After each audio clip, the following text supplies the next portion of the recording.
For decades, we have been told that about 70 to 75% of all organizational change programs fail.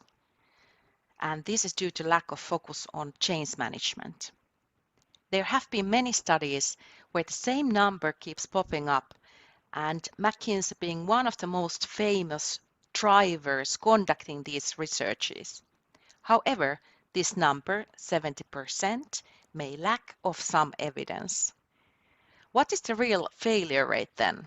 Well, we don't know, but it surely depends on how we actually define the success in our change projects.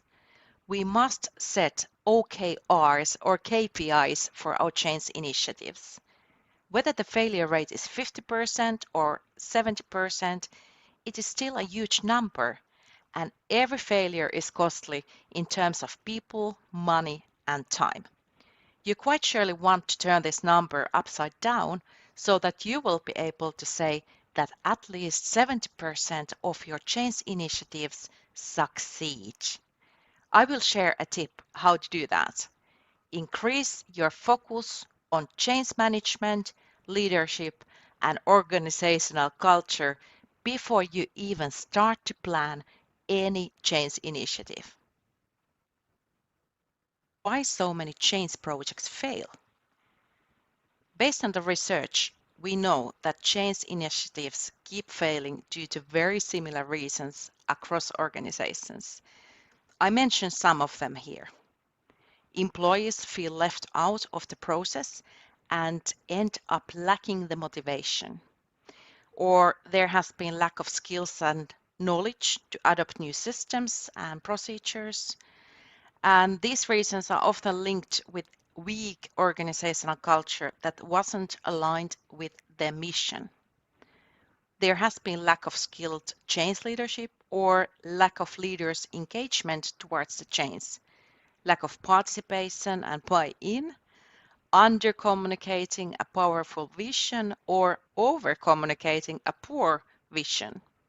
In many failure cases, the communication has been one-way communication without actual dialogue, so people have not been really involved, so I don't even need to mention about the level of engagement.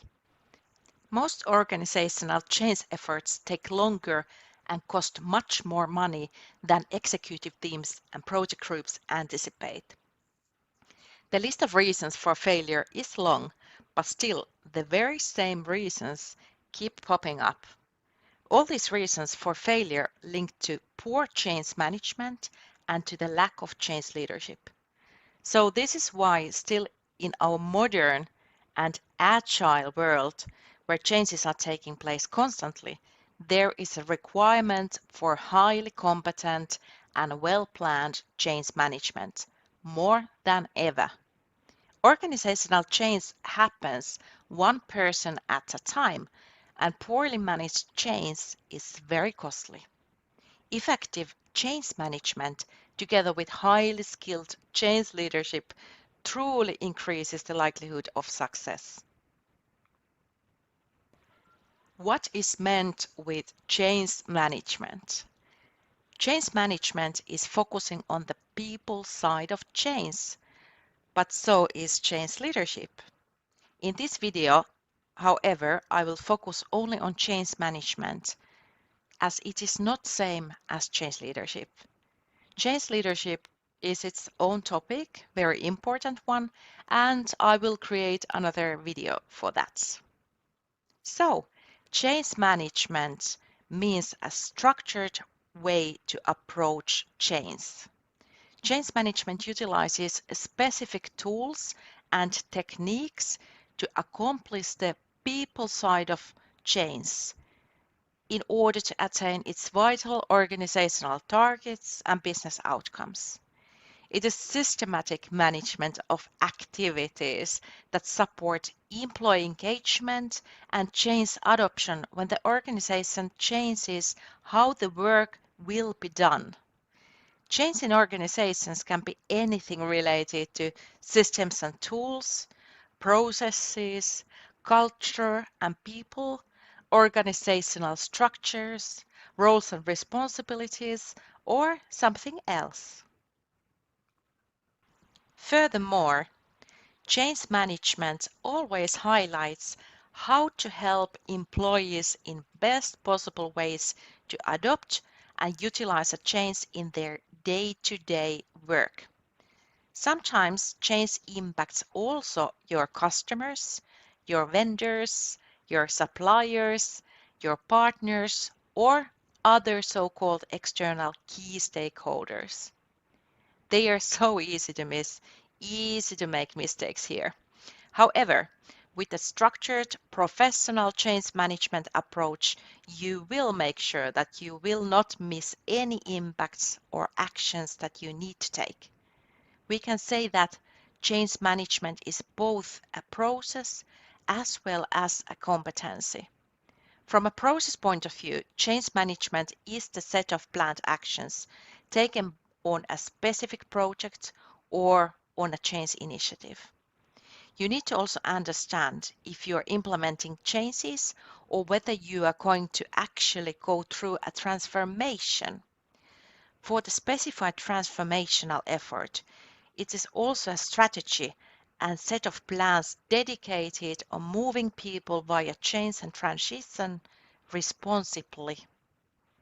Change management is always aligned with the project plan, and usually change management is also its own stream in a project plan. At least it should be.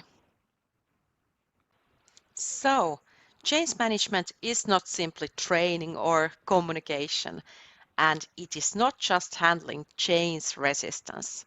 We must remember that effective and proper change management follows a structured process and uses a holistic set of tools to drive successful individual and organizational change. Structured change management is definitely the key for successful change, but I can't emphasize enough that also highly skilled leadership is required. It is also required to perform the functions that support the vision for change. Even more, if we do not talk about any particular change projects, but about transformation, any successful transformations must be led by ecosystems of leaders across the entire organization. And still this is not enough if you really want to succeed in change or transformation. Before we start planning any change initiatives, we must understand the current circumstances of the organization, as well as the cultural foundation. In order to succeed in larger change or in transformation, there are certain fundamental elements that need to be reviewed, and they need to function well. These elements are related to organization's vision and mission, so why the organization exists, leadership culture, learning culture, collaboration, data and evaluation, which is, by the way, reflecting to the feedback culture very strongly, on people well-being, as well as on designing the change model that fits best to the organization's existing culture, but also to the change vision ahead. I have created a wonderful framework for this, and I have named it as a Succeed model. You will hear more about this in my future videos. So that was change management explained briefly, and hopefully you are now already convinced, if not earlier, that a structured change management approach is necessary for any change initiative that you may have ahead. What did you think about this video? And what has been your biggest challenge in change? Please leave comments below. I will continue sharing more videos about change management, change leadership, and about the Succeed model on this YouTube channel. Make sure to hit the subscribe button and see you soon.